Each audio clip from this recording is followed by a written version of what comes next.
जय हिंद साथियों, मैं अनिल कुमार फिर से अपने YouTube channel Anil arts classes Sitamarhi में आप लोगों का स्वागत करता हूं। दोस्तों, जैसा कि आप लोगों को पता है कि आज से बिहार बोर्ड का जो आपको एग्ज़ाम जो है वो आपको स्टार्ट हो चुकी है और सेकेंड शिफ्ट में जो था वो पॉलिटिकल साइंस का मतलब एग्ज़ाम था, ठीक है ना। तो इसमें क्या हुआ है कि विभिन्न ग्रुपों में क्वेश्चन को पूछे गए हैं, ठीक है ना। तो आज जो हम पॉलिटिकल साइंस के जिस क्वेश्चन का विश्लेषण करने वाले हैं उसका जो ग्रुप है वो आपको एच है, ठीक है ना। तो इसमें जो हम विश्लेषण करेंगे प्रश्नों को बोल बोल के करेंगे और आप लोग उसका आंसर क्या कर लेंगे, मिला लेंगे। इसमें से कुछ ऐसे क्वेश्चन है जो आपको एडवांस पूछे गए हैं, ठीक है ना। तो इस एडवांस क्वेश्चन को भी हम लोग देख लेंगे, ठीक है ना। और जो भी दिक्कत होगी उसे आप लोग कमेंट बॉक्स में बताएंगे, हम आपकी समस्या का फिर से समाधान करने का प्रयास करेंगे। तो आइए दोस्तों इसे शुरू करते हैं। देखिए हमारे पास ये आपको ग्रुप का सेट है, ठीक है ना, यानी कि एच ग्रुप का जो है वो है। लेकिन हम यहाँ से आंसर जो बोलेंगे आपको वह प्रश्न को पढ़ने के बाद, ठीक है ना। और इसमें एनालिसिस नहीं होगा, केवल आंसर पढ़ा जाएगा, ठीक है ना, कि जो आपका प्रश्न है उस प्रश्न का आंसर क्या होगा इसके बारे में हम चर्चा करेंगे। तो देखिए पहला प्रश्न कर रहा है कि भारतीय योजना आयोग को कब समाप्त कर दिया गया। तो इसका जो सही आंसर हो जाएगा 2014। ध्यान से सुनिएगा कि भारतीय योजना आयोग को कब समाप्त कर दिया गया, 2014। अगला प्रश्न देखिए, कह रहा है कि मैकमोहन रेखा जो है वह कहाँ है। तो मैकमोहन रेखा जो है वो आपको अरुणाचल प्रदेश में है, यानी कि दूसरा नंबर क्वेश्चन हमारा है मैकमोहन रेखा कहाँ है, तो हमारा आंसर हो जाएगा अरुणाचल प्रदेश। तीसरा नंबर क्वेश्चन देखिए क्या कर रहा है कि देश में आंतरिक गड़बड़ी के कारण संकटकालीन स्थिति की घोषणा कब की गई थी, 1975 में। तो 3 का जो आंसर हो जाएगा 1975, यानी कि देश में आंतरिक गड़बड़ी के कारण संकटकालीन स्थिति की घोषणा कब की गई थी, तो आपका आंसर हो जाएगा 1975। चौथा नंबर क्वेश्चन देखिए क्या कह रहा है, संयुक्त राष्ट्र संघ में कितने अंग है। तो संयुक्त राष्ट्र संघ में जो अंग है वो आपको 6 है। कितने हैं, 6 है। तो याद रखिएगा चौथा नंबर मेरा प्रश्न है कि संयुक्त राष्ट्र संघ में कितने अंग है, तो अंग जो हो जाएंगे इसके 6 हो जाएंगे। पांचवा नंबर क्वेश्चन, संयुक्त राष्ट्र संघ के तत्वाधान में निशस्त्रीकरण आयोग कब बना था, 1952 में। छठा नंबर क्वेश्चन देखिए करा कि अखिल भारतीय किसान कांग्रेस की स्थापना कब हुई थी। तो अखिल भारतीय किसान कांग्रेस की स्थापना किसने की थी, यह है। तो आपका आंसर हो जाएगा सरदार वल्लभ भाई पटेल। तो थोड़ा सा ध्यान दीजिएगा कि अखिल भारतीय किसान कांग्रेस की स्थापना कौन किया था, सरदार वल्लभ भाई पटेल। आगे देखिए विश्व एड्स दिवस कब मनाया जाता है, 7वां नंबर प्रश्न है। तो विश्व एड्स दिवस जो मनाया जाता है वो आपको 1 दिसंबर को मनाया जाता है। कब मनाया जाता है, 1 दिसंबर को। तो 7 का जो आंसर हो जाएगा वो हो जाएगा आपको 1 दिसंबर, यानी विश्व एड्स दिवस। 8वां नंबर क्वेश्चन देखिए करा कि सर्वप्रथम किस राज्य में महिलाओं को पंचायतों में 50% आरक्षण दिया गया। तो आपका जो आंसर हो जाएगा वो हो जाएगा बिहार, ठीक है ना, यानी कि आपका 8 का जो आंसर हो जाएगा सी हो जाएगा, ठीक है ना, कि सर्वप्रथम किस राज्य में महिलाओं को पंचायतों में 50% आरक्षण दिया गया, तो आंसर हो जाएगा बिहार। आगे देखिए 9वां नंबर प्रश्न, ब्रेजनेव किस देश के राष्ट्रपति थे, सोवियत संघ के। तो 9 का आंसर हो जाएगा सोवियत संघ, ठीक है ना। 10वां नंबर क्वेश्चन, प्रथम गुट निरपेक्ष सम्मेलन के अध्यक्ष कौन थे। तो आपका आंसर हो जाएगा मार्शल टिटो। कौन हो जाएंगे, मार्शल टिटो। 11वां नंबर प्रश्न देखिए क्या कर रहा है, किसने कहा कि राजनीतिक मूल्यों का प्राधिकृत विनिधान है जो किसी समाज में बाध्यकारी होते हैं। तो इसका जो आंसर हो जाएगा डेविड ईस्टन। क्या हो जाएगा, डेविड ईस्टन। ध्यान से सुनिएगा 11 नंबर प्रश्न है, किसने कहा कि राजनीतिक मूल्यों का प्राधिकृत विनिधान है जो किसी समाज में बाध्यकारी होते हैं। तो आपका आंसर हो जाएगा डेविड ईस्टन। आगे देखिए अगला प्रश्न क्या है, आपको 12 नंबर जो है कि प्राचीन युग में राज्य का रूप क्या था। तो प्राचीन युग में राज्य का जो रूप था वो आपको साम्राज्य था। क्या था, साम्राज्य था। तो 12 का आंसर हो जाएगा साम्राज्य। 13 में देखिए किसे सत्ता का सिद्धांत शास्त्री माना जाता है। तो देखिए 13 नंबर क्वेश्चन में जो दिए गए विकल्प है वो सारे के सारे विकल्प जो है मेरे हिसाब से वो थोड़ा कहीं ना कहीं इसमें मिस्टेक है, थोड़ा सा मिसिंग हुई है, ठीक है ना। क्योंकि सत्ता का सिद्धांत शास्त्री जो माना जाता है, ठीक है ना, वो आपको मार्क्स वेबर को माना जाता है। किसको माना जाता है, मार्क्स वेबर को, ठीक है ना। तो 13 का सही आंसर हो जाएगा मार्क्स वेबर, यानी कि सत्ता का सिद्धांत शास्त्री किसे माना जाता है, मार्क्स वेबर को। 14 नंबर क्वेश्चन, पॉलिटिक्स नामक पुस्तक किसने लिखा था।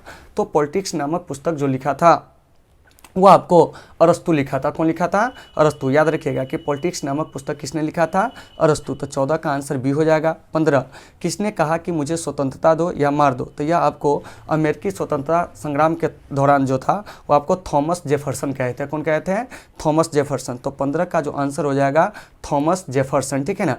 किसने कहा कि मुझे स्वतंत्रता दो या मुझे मार दो, तो आंसर हो जाएगा थॉमस जेफरसन। 16 नंबर क्वेश्चन, किसने कहा कि मनुष्य जन्म से स्वतंत्र है किंतु वह हर जगह बेरियों से जकड़ा हुआ है? तो आपका आंसर जो हो जाएगा रूसो हो जाएगा। क्या हो जाएगा? रूसो। तो आपको ध्यानपूर्वक सुनना है कि किसने कहा कि मनुष्य जन्म से स्वतंत्र है किंतु वह हर जगह बेरियों से जकड़ा हुआ है? तो आपका जो आंसर हो जाएगा वो हो जाएगा आपको रूसो। ठीक है ना। अगला प्रश्न 17 नंबर, निम्नलिखित में से कौन मार्क्सवादी विचारधारा से संबंधित नहीं है? तो देखिए, मार्क्सवादी विचारधारा में कहीं भी पूंजीवादी समाज की कल्पना नहीं की गई, तो इसका जो आंसर ए हो जाएगा पूंजीवादी समाज। ठीक है ना।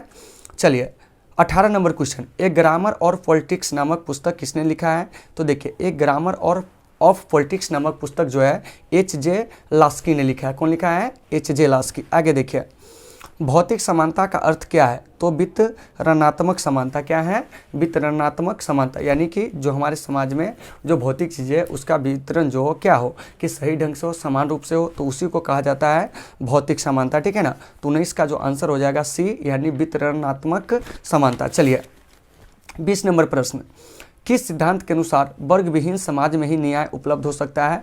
तो मार्क्सवादी सिद्धांत के अनुसार, क्योंकि आप लोग जानते होइएगा कि कार्ल मार्क्स ने ही वर्ग विहीन समाज की क्या की थी? परिकल्पना की थी। तो 20 का आंसर हो जाएगा मार्क्सवादी। चलिए 21 में, विकेंद्रीकरण किस शासन की विशेषता है? तो संघात्मक शासन की विशेषता है। ठीक है ना, क्योंकि संघात्मक शासन में सरकार का गठन 2 स्तर पर होता है। तो 21 का जो आंसर हो जाएगा संघात्मक शासन व्यवस्था। चलिए 22 में, भारतीय संविधान की किस सूची पर केंद्र और राज्य दोनों विधायिकाएं कानून बना सकती है? तो समवर्ती सूची पर। तो 22 का आंसर सी हो जाएगा कि समवर्ती सूची के विषय पर जो कानून बना सकता है वो आपको केंद्र और राज्य दोनों बना सकता है। आगे देखिए 23 नंबर प्रश्न, दक्षेस यानी सार्क का पहला सम्मेलन जो हुआ था वो आपको कहाँ हुआ था? तो आपको बांग्लादेश में हुआ था। कहाँ हुआ था? बांग्लादेश के ढाका में। 23 का आंसर हो जाएगा आपको बी, बांग्लादेश ढाका। 24 में, नगर निगम स्थापित होने के लिए कम से कम कितनी जनसंख्या आवश्यक है?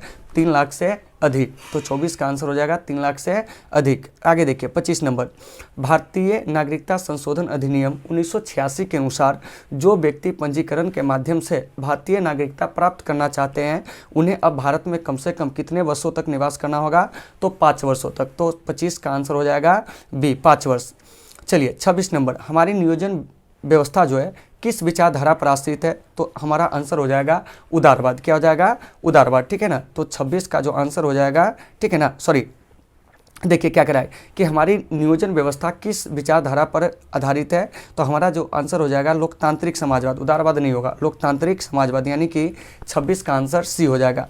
27 नंबर, देखिए कहा कि किस पंचवर्षीय योजना में गरीबी हटाओ कार्यक्रम को विशेष स्थान दिया गया था? तो 5वीं पंचवर्षीय योजना में, यानी 27 का आंसर सी हो जाएगा। 28 में, किस संविधान संशोधन के द्वारा नगर निकायों को संवैधानिक दर्जा दिया गया था? तो 74वें संविधान संशोधन के द्वारा नगर निकायों को संवैधानिक दर्जा दिया गया था। आगे देखिए 29 नंबर क्वेश्चन, अनुसूचित जाति संघ की स्थापना किसने किया था?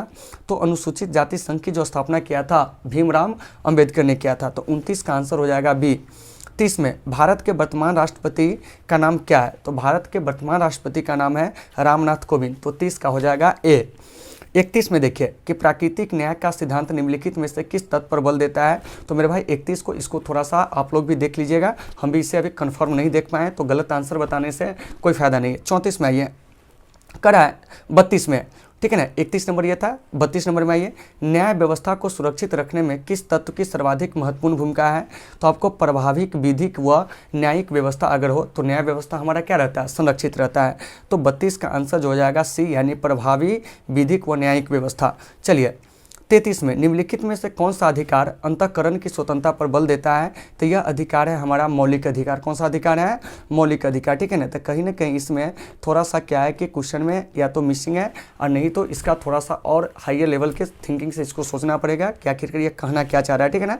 तो देखिए 33 नंबर प्रश्न क्या कर रहा है कि निम्नलिखित में से कौन सा अधिकार अंतःकरण की स्वतंत्रता पर बल देता है?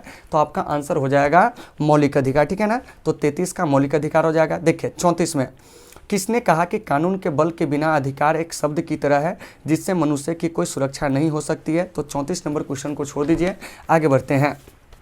चलिए 35 में, 1948 में संयुक्त राष्ट्र संघ ने कौन सी घोषणा की थी, सॉरी 1948 में, ठीक है ना, 35 नंबर क्वेश्चन है कि 1948 में संयुक्त राष्ट्र संघ ने कौन सी घोषणा की थी, तो मानव अधिकारों की जो सार्वभौम घोषणा है इसी को किया था, और इसीलिए 10 दिसंबर को प्रत्येक वर्ष क्या होता है कि आपको विश्व मानव अधिकार दिवस मनाए जाते हैं। आगे देखिए 36 नंबर क्वेश्चन को छोड़ देना है, 37 को छोड़ दीजिए। 38 में ये कह रहा है कि नागरिक गणतंत्रवाद का सूत्र जो दिया था वह किसने दिया था, तो देखिए नागरिक गणतंत्रवाद का जो सूत्र दिया था, ठीक है ना, 38 नंबर इसको भी छोड़ देना है, ठीक है ना, यानी कि 36, 37, 38 और बैक में जो था आपको एक क्वेश्चन था 34, ठीक है ना, और 31 इसको छोड़ देना है। चलिए आगे बढ़ते हैं। अब देखिए उसके बाद 38 हो गया, 39 को भी छोड़ देना, उसको भी देखना पड़ेगा, हम आपको आंसर की डालेंगे मतलब यूट्यूब के पोस्ट में, तो आप वहाँ से देख लेंगे, ठीक है ना। अब देखिए 40 में किसने कहा कि धर्म लोगों के लिए अफीम के समान है, तो वो हो जाएगा आपको कार्ल मार्क्स। कौन हो जाएगा, कार्ल मार्क्स। तो 40 का आंसर हो जाएगा सी, यानी कि कार्ल मार्क्स ने कहा था कि धर्म लोगों के लिए अफीम के समान है। चलिए 41 विधान परिषद के अध्यक्ष को क्या कहा जाता है, सभापति। 41 का आंसर सभापति हो जाएगा। 42 में राज्य विधानमंडल के में विधान परिषद को जाना जाता है, तो देखिए राज्य विधानमंडल में विधान परिषद को उच्च सदन कहा जाता है। क्या कहा जाता है, उच्च सदन। तो 42 का आंसर हो जाएगा उच्च सदन। 43 में बिहार विधान परिषद में सदस्यों की संख्या कितनी है, तो देखिए बिहार विधान परिषद में सदस्यों की जो संख्या है वह आपको 75 है। 44 नंबर क्वेश्चन, विधानसभा की बैठक में गण पूर्ति के लिए कम से कम कितने सदस्यों की उपस्थिति होती है, तो 1/10 सदस्यों की या आपको 10 सदस्यों की। तो ये बात गलत हो जाएगा, ध्यान से सुनिए कि विधानसभा की बैठक में कोरम पूर्ति के लिए कम से कम क्या होना चाहिए कि कुल सदस्य संख्या का 1/10 सदस्य की क्या होती है, ज़रूरत होती है।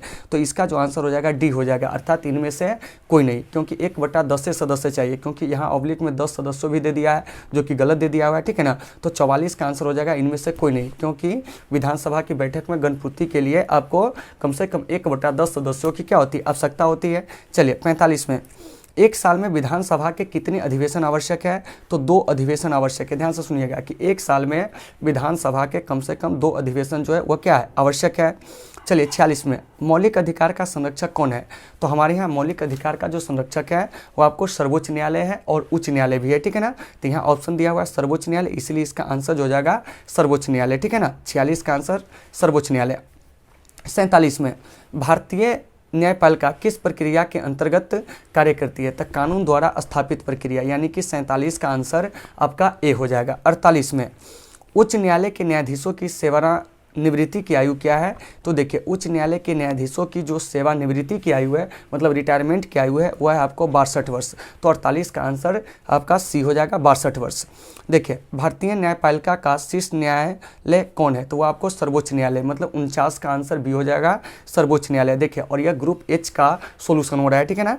आगे चलिए 50 में भारतीय संविधान के किस अनुच्छेद में भारत को राज्यों का संघ घोषित किया गया, तो प्रथम अनुच्छेद में, क्योंकि प्रथम अनुच्छेद में कहा गया कि भारत जो है राज्यों का संघ है। तो 50 का जो आंसर हो जाएगा आपका ए हो जाएगा, ठीक है ना, कि भारत राज्यों का संघ है, इस बात की चर्चा प्रथम अनुच्छेद में किया गया। 51 राज्यसभा के सदस्यों का कार्यकाल कितने वर्ष का होता है, 6 वर्षों का।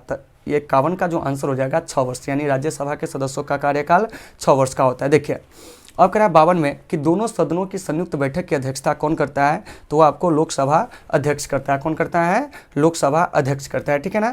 आगे देखिए नई अखिल भारतीय सेवाएं स्थापित करने की दृष्टि से विशेष महत्व किसका है, तो वह आपको राज्यसभा के प्रस्ताव को, क्योंकि राज्यसभा अनुच्छेद 312 के तहत क्या कर सकता है कि नई अखिल भारतीय सेवा को सृजित कर सकता है। तो 53 का जो आंसर हो जाएगा ए, राज्यसभा के प्रस्ताव द्वारा। अब देखिए प्राक्कलन समिति के सदस्य कौन होते हैं, तो लोकसभा के सदस्य केवल होते हैं, यानी कि प्राक्कलन समिति में लोकसभा के 30 सदस्य होते हैं। तो इसका जो आंसर हो जाएगा 54 का, वो हो जाएगा बी। 55 में देखिए कि विधान परिषद के सदस्यों का कार्यकाल कितने वर्ष का होता है, तो 6 वर्ष का होता है। याद रखिएगा कि विधान परिषद के सदस्यों का कार्यकाल 6 वर्ष का होता है। तो 55 का आंसर बी हो जाएगा 6 वर्ष।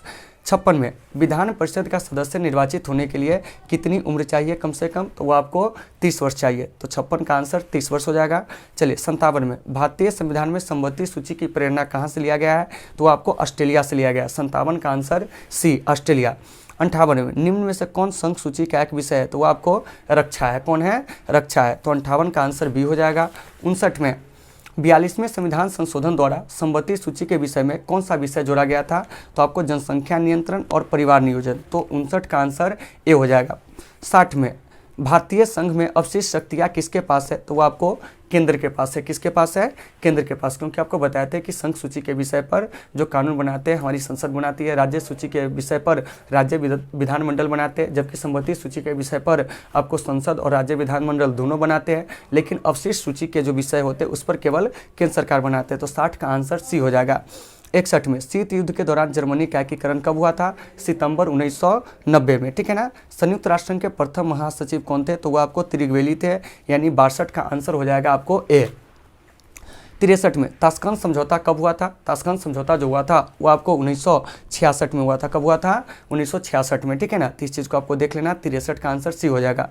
64 में सर्वोच्च न्यायालय ने किस महत्वपूर्ण निर्णय में कहा कि कोई भी संवैधानिक संशोधन द्वारा हमारे मौलिक अधिकारों में कोई कटौती नहीं की जा सकती है? तो यह आंसर आपका हो जाएगा गोलकनाथ केस 1967। क्या हो जाएगा? गोलकनाथ केस 1967। आगे देखिए 65 में संविधान के किस संशोधन द्वारा मौलिक कर्तव्यों को जोड़ा गया था? तो 1976 में 42वें संविधान संशोधन द्वारा। तो 65 का आंसर हो जाएगा सी, ठीक है ना। 66 में देश की रक्षा करना कर्तव्य किस कोटि में आता है? तो ये आपको मौलिक कर्तव्य में आता है, यानी कि 66 का आंसर जो हो जाएगा वो आपको क्या हो जाएगा? सी हो जाएगा।